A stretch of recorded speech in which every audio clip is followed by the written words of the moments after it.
कहावत है कि किसी व्यक्ति को इतना भी मत डराओ कि उसके भीतर का डर ही खत्म हो जाए। क्योंकि व्यक्ति के अंदर से जब एक बार डर खत्म हो जाता है तो फिर वो व्यक्ति किसी भी हद तक कदम उठाने के लिए तैयार रहता है। आज की जो सच्ची घटना है इसमें भी ठीक कुछ ऐसा ही होता है, जिसके कारण से एक महिला हमेशा हमेशा के लिए इस दुनिया को छोड़कर चली जाती है। नमस्कार, मेरा नाम जितेंद्र कुमार, आप देख रहे हैं स्टडी सफर तक। वीडियो को लाइक और चैनल को सब्सक्राइब कर लीजिएगा। आज की जो सच्ची घटना मैं आपको बता रहा हूँ, दरअसल ये घटना है उत्तर प्रदेश की राजधानी लखनऊ प्रदेश की। लखनऊ प्रदेश का एक इलाका पड़ता है गोल्ड सिटी, और इसी गोल्ड सिटी के फ्लैट नंबर 203 का रहने वाला ऋषभ कुमार सिंह, ऋषभ जिसकी उम्र होती है करीब 28 वर्ष, जो एक प्राइवेट कंपनी में नौकरी करते हैं। ऋषभ की प्रेमिका का नाम होता है रिया गुप्ता। अब रिया जिसकी उम्र होती है करीब 26 वर्ष के आसपास। बात मैं आपसे कर रहा हूँ 17 अगस्त 2023 की शाम के करीब 3 से 4 बजे के बीच की। दरअसल ऋषभ अपने दोस्त अमनजीत को लेकर के अपने फ्लैट पे आता है। रिया को जब वो आवाज लगाता है, रिया कोई जवाब ही नहीं देती है। इसीलिए ऋषभ कुमार सीधे रिया के कमरे में घुस जाता है तो देखता है कि रिया अपने कमरे में काफी गहरी नींद में सोई हुई है। ऋषभ रिया से कहता है कि मेरा दोस्त अमन आया है, उसके लिए थोड़ा जरा चाय बना दो। उसके बाद से ऋषभ अमन के पास आकर के बैठ जाता है। कुछ देर के बाद जब रिया चाय बना करके लाती है अमन के लिए, तीनों एक ही साथ बैठ करके घंटों बात करते हैं। लेकिन जैसे ही कुछ देर का और समय बीतता है, अचानक से आस पड़ोस के लोगों को ऋषभ के घर के भीतर से गोली धाई धाई चलने की आवाज सुनाई पड़ती है। आस पड़ोस के लोग जब गोलियां का आवाज सुन करके सबके सब अपने फ्लैट से बाहर निकल जाते हैं और ऋषभ के फ्लैट पे आ धमकते हैं। लेकिन फ्लैट के ऊपर जब आते हैं तो देखते हैं कि गेट के बाहर दरवाजे पे तब तक ताला लग गया है। आसपास के रहने वाले लोग जब गेट के बाहर से ताला लगा हुआ देखते हैं, सबको काफी अजीब सा लगता है। सब एक दूसरे से बातचीत करते हैं कि गोली चलने की आवाज घर के भीतर से ही आई थी, फिर बाहर गेट के ऊपर ताला कैसे लगा हुआ है। अब सबको ऐसा लगता है कि शायद कमरे के भीतर कुछ न कुछ जरूर घटना हुई है, इसलिए आसपास के लोग इस बात की जानकारी नजदीकी पुलिस थाने में दे देते हैं। अभी इधर इस बात की खबर जैसे ही पुलिस वालों को मिलता है, पुलिस अपने दलबल के साथ ऋषभ के फ्लैट पे आ जाती है। फिर पुलिस जो है गेट पे लगे तारे को तोड़ करके घर के भीतर घुसती है। जब पुलिस प्रशासन घर के भीतर जैसे ही घुसती है, जैसे ही कमरे में जाती है, तो कमरे के भीतर का नजारा देख हर पुलिस वाले चौंक सा जाते हैं। दरअसल कमरे के भीतर फर्श पे रिया का डेड बॉडी पड़ा होता है, पूरा फर्श जो खून से लथपथ पड़ा हुआ होता है। पुलिस जब रिया की लाश को चेक करती है तो पता चलता है कि उसके शरीर पर 2 गोलियां लगी हैं, जिसमें से एक गोली जो है रिया के सीने पे तो दूसरी उसके सर पे लगा हुआ था। अब पुलिस घटनास्थल की काफी बारीका तरीका से मुआयना करती है, लेकिन इसके बावजूद भी पुलिस वालों के हाथ कोई सबूत नहीं लगता है। इसीलिए पुलिस सबसे पहले रिया की लाश को अपने कब्जे में ले लेती है और फिर उसको पोस्टमार्टम के लिए जिला अस्पताल भेज देती है। साथ ही साथ इस बात की जानकारी जो है रिया के माता पिता को भी दे देती है पुलिस। रिया के पिता का नाम होता है शिव शक्ति गुप्ता, माँ का नाम होता है गीता गुप्ता, जो कि सदर कैंट के गोता बाजार के रहने वाले होते हैं। अब रिया के माता पिता को जैसे इस तरह की बातें पता चलती है, दोनों पुलिस थाने पहुंच जाते हैं। जब रिया की लाश को देखते हैं, अब देख करके काफी चीख चीख करके रोना शुरू कर देते हैं। पुलिस वाले जब रिया के माता पिता से रिया की हत्या के बारे में जब पूछताछ करते हैं, तो रिया के माता पिता का कहना होता है कि साहब, मेरी बच्ची ऋषभ के साथ में लिव इन रिलेशनशिप में रहा करती थी। दरअसल मेरी बच्ची की हत्या किसी और ने नहीं बल्कि ऋषभ ने ही किया है। अब पुलिस वाले रिया के माता पिता के कहने पे धारा 302 के तहत हत्या का मुकदमा दर्ज कर लेती है ऋषभ के नाम पर। उसके बाद से पुलिस ऋषभ के नंबर पे कॉल करती है। जी हाँ, लेकिन अब ऋषभ का नंबर जो है लगातार स्विच ऑफ बताते रहता है, जिससे पुलिस वालों को पूरा विश्वास हो जाता है शायद रिया की हत्या ऋषभ ने ही करके भागा है। उसके बाद से पुलिस प्रशासन अब ऋषभ की हर जगहों पे ढूंढना शुरू कर देती है। देखते ही देखते करीब करीब पूरी रात बीत जाती है और आखिरकार अगले दिन 18 अगस्त 2023 को ऋषभ के बारे में पुलिस वालों को एक खबर लग जाती है। पुलिस वालों को जैसे इस तरह के ऋषभ का लोकेशन मिलता है, पुलिस अपने दलबल के साथ लुलु मॉल के पास पार्क पहुंच जाती है और वहां से ऋषभ कुमार को गिरफ्तार करके लाती है। पुलिस ऋषभ कुमार को गिरफ्तार करके अपने साथ थाने ले आती है। फिर ऋषभ से रिया की हत्या के बारे में पूछताछ करती है। अब ऋषभ भी बिना किसी शक्ति दबाव के ही अपना जुर्म को कबूल करता है। लेकिन ऋषभ जब इस पूरी हत्या की कहानी बताता है तो सच में इसको सुनने के बाद हर कोई हैरान हो जाता है। रिया जो कि अपने माता पिता की इकलौती संतान होती है। रिया के पिता जो कि अक्सर बीमार रहा करते हैं। घर की पूरी जिम्मेदारी रिया की माँ गीता गुप्ते के कंधे पे होती है। रिया अपने ही इलाके से अपनी पूरी पढ़ाई पूरी करती है। रिया जो देखने में जितनी खूबसूरत होती है, पढ़ने में काफ़ी तेज भी होती है। रिया जैसे जैसे अपने उम्र में आगे बढ़ती है, कई तरह के उसके शौक भी पल जाते हैं। रिया कई लड़कों से केवल दोस्ती ही नहीं करती, बल्कि सोशल मीडिया के जरिए छोटे छोटे कपड़े को पहनकर रील्स बना करके सोशल मीडिया पे पोस्ट करती है। रिया जब इस तरह की हरकतें करती है तो इसकी ये हरकतें उसके माँ गीता को बिल्कुल भी पसंद नहीं आता है। इसीलिए गीता अपनी बच्ची को काफ़ी समझाने बुझाने का प्रयास करती है। लेकिन गीता जब रिया के जीवन में रोक टोक करना जब शुरू करती है, रिया को ये बात बिल्कुल भी पसंद नहीं आता है।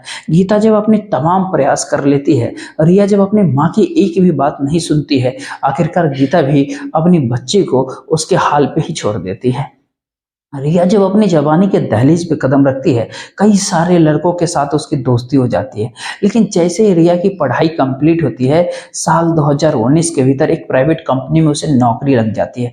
रिया जब कंपनी में नौकरी करने के लिए जाती है तो उसी कंपनी के भीतर रिया की मुलाकात पुष्पेंद्र सिंह पात्रा नाम के व्यक्ति से हो जाता है। अब पुष्पेंद्र सिंह पात्रा नाम के जो व्यक्ति से मुलाकात रिया की होती है, दोनों जब पहली बार एक दूसरे से मिलते हैं तो दोनों के बीच में केवल दोस्ती ही नहीं होता बल्कि प्रेम प्रसंग भी शुरू होता है। जैसे ही कुछ दिनों का समय बीतता, आखिरकार पुष्पेंद्र और रिया शादी करने का फैसला कर लेते हैं। अब इस शादी की मंजूरी दोनों के घर परिवार वाले भी हाँ कर देते हैं। अब साल 2019 का समय आता है और रिया और पुष्पेंद्र एक दूसरे से शादी कर लेते हैं।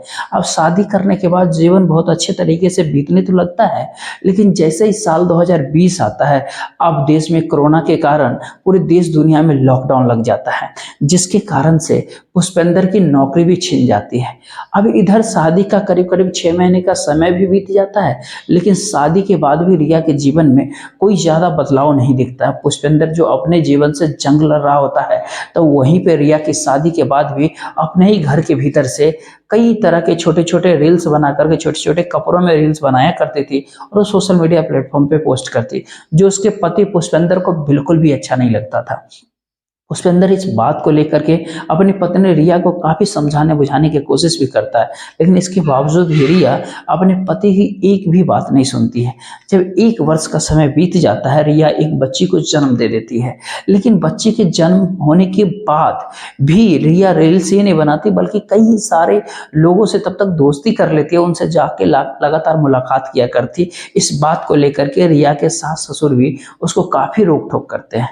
लेकिन मामला जब धीरे धीरे बिगड़ना शुरू होता है, आखिरकार पुष्पेंद्र को ये बात समझ आ जाती है कि उसकी पत्नी उसकी एक भी बात अब मानने वाली नहीं है। शादी की जैसे ही करीब 2 वर्ष का समय बीतता है, आखिरकार 2 साल के बाद पुष्पेंद्र पत्नी से मजबूर होकर के अपनी पत्नी से तलाक ले लेता है। अब तलाक होने के बाद रिया अपनी बच्ची को लेकर मायके चली आती है। अब उस बच्चे की जिम्मेदारी जो है गीता के ऊपर फिर से आ जाती है। अब गीता उस बच्चे की जिम्मेदारी तो संभाल लेती है, लेकिन रिया के जीवन में कोई फर्क नहीं होता, कोई बदलाव नहीं होता है। जैसे कुछ महीने का और समय बीतता है, रिया फिर से एक प्राइवेट कंपनी में नौकरी कर लेती है। अब उस कंपनी में जब वो नौकरी करने जाती है तो उसी कंपनी के भीतर रिया की मुलाकात ऋषभ कुमार गुप्ता से होता है। अब ऋषभ जो कि प्रतापगढ़ जिले का रहने वाला होता है, उसके माता पिता जो है प्रतापगढ़ के ही पैतृक गांव में ही रहा करते हैं। ऋषभ जो कि लखनऊ के भीतर ही नौकरी करता है और गल्फ सिटी के फ्लैट नंबर 203 के भीतर एक किराए का कमरा लेकर के वहां रहा करता है। ऋषभ और रिया के बीच में जब दोस्ती होती है, दोनों के बीच में जब इश्क होता है, मोहब्बत होते हैं, प्रेम प्रसंग होता है, उसके बाद से दोनों लिव इन रिलेशनशिप में रहना शुरू कर देते हैं। जब दोनों लिव इन रिलेशनशिप में रहना शुरू करते हैं, रिया भी अब ऋषभ से अपनी सारी सच्चाई बता देती है, लेकिन अपनी पहले शादी के बारे में ऋषभ से कुछ भी नहीं बताती है। अब जैसे ही करीब 6-7 महीने का समय बीतता है, दोनों जब एक साथ अपने एक दूसरे से सुख दुख के साथ जीवन जी रहे होते हैं, धीरे धीरे ऋषभ को रिया की सच्चाई पता चलना शुरू हो जाता है। अब दरअसल रिया जब ऋषि के साथ भी लिव इन रिलेशनशिप में जब रहता है, उसके बावजूद भी रिया अक्सर शॉर्ट वीडियो बना करके सोशल मीडिया प्लेटफॉर्म पर पोस्ट ही नहीं करती, बल्कि कई लोगों के साथ जो है उसका मिलना जुलना भी रहता है। अब रिया जो कि शराब भी पिया करती थी, अब शराब के बारे में जब ऋषभ को पता चलता है, हालांकि इसका विरोध वो नहीं करता क्योंकि ऋषभ भी शराब पिया करता है। अक्सर रिया और ऋषभ क्लब में एक साथ ही शराब पीने के लिए भी जाते हैं, लेकिन जैसे ही करीब 6 महीने का समय बीतता है, अब रिया ऋषभ के ऊपर शादी करने का दबाव डालने लगती है। अब ऋषभ उसको समझाते हुए कहता है कि अभी मेरा माली स्थिति उतना बेहतर नहीं है, जैसे ही हमारे पास कुछ और पैसे हो जाएंगे हम शादी तुमसे कर लेंगे। लेकिन जैसे कुछ महीने का और समय बीतता है, अब ऋषभ जब रिया के बारे में सारी बात पता करना शुरू कर देता है, आखिरकार एक दिन ऋषभ को रिया की सारी सच्चाई पता चल जाता है। ऋषभ को जब पूरा सच्चाई पता चल जाता है कि वो पहले से ही शादीशुदा ही नहीं है बल्कि उसकी एक छोटी बच्ची भी है।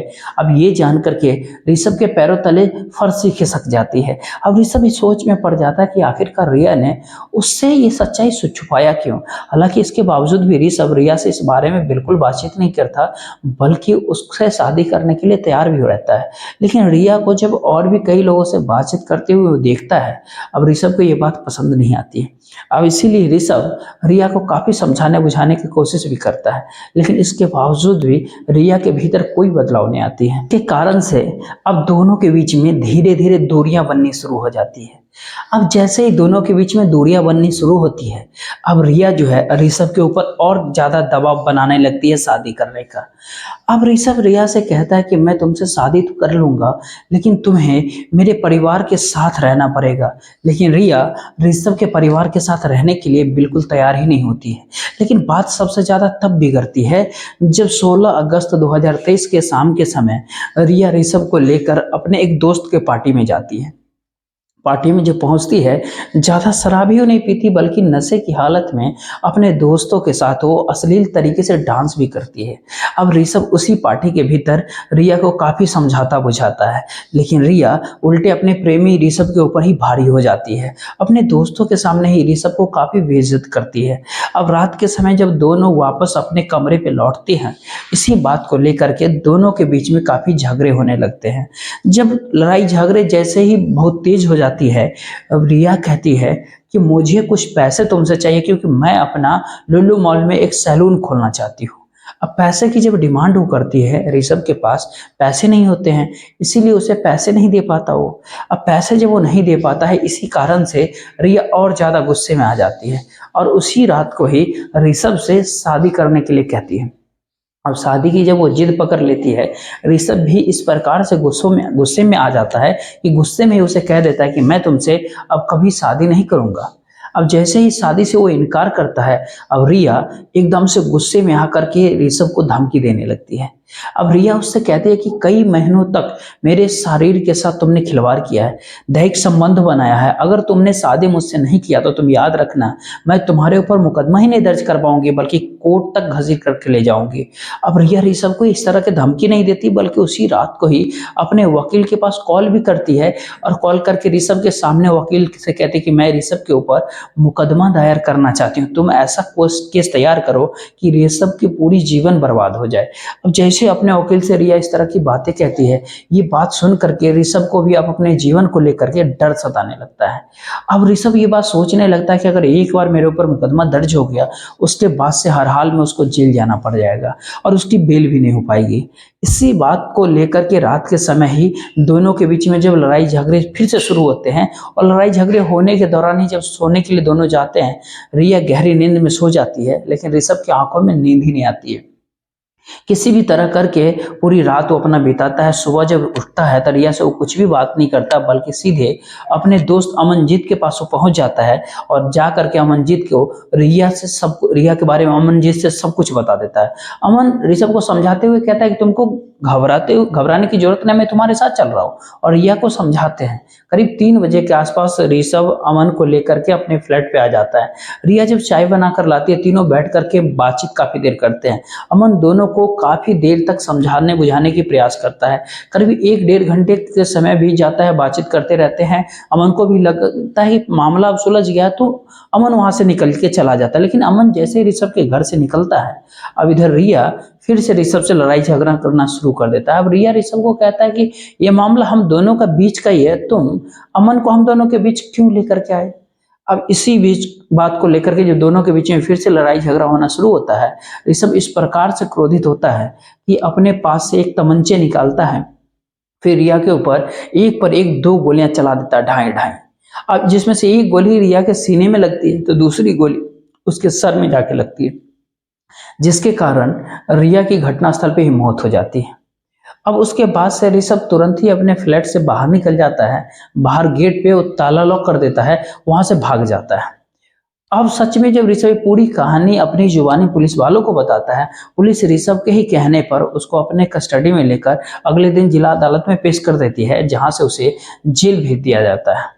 दोस्तों, ये पूरी घटनाक्रम सुनाने का उद्देश्य आपको परेशान करना नहीं है, नहीं आपको दिल दुखाना है, बल्कि आपको जागरूक करना है, आपको सचेत करना है, ताकि आप जहां भी रहे सुरक्षित रहे और अपनों का ख्याल रखें। जय हिंद, जय भारत।